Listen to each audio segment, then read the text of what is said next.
Matt Hugg, ThinkNP.com in the news. So I want to talk today about something that's really important to the nonprofit sector and to your business with them, and that's impressions.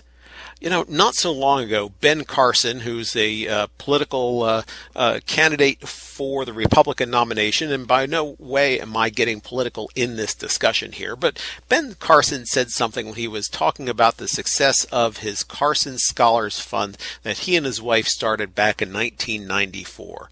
He said, you know, he talked about how it had survived and how it was doing so well. And he says, as you know, 9 out of 10 nonprofits fail. 9 out of 10. That's what he said. Is that really the case? I mean, well, you know, you might think so, right? Because 9 out of 10 businesses fail, or at least that's what I hear. And that's the problem. That's what we hear. But what Carson didn't do was look at the stats. And if you look at the stats, and thanks to our friends at factcheck.org, which is a center of the Annenberg Public Policy Institute at the University of Pennsylvania, and I happen to have had one of their students one of their people as a student of mine.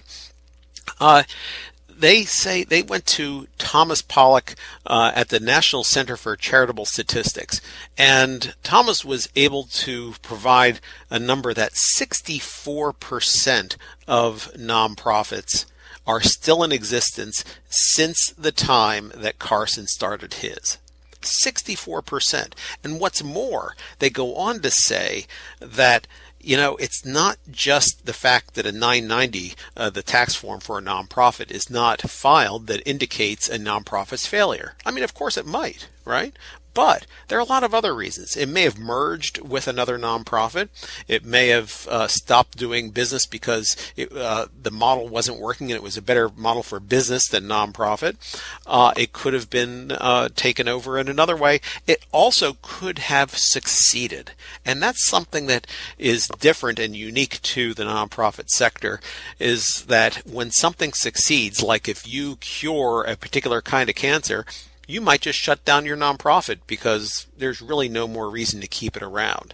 And that's hardly a failure. That's a great thing and good foresight for the people who are in it to not carry on something that's no longer needed.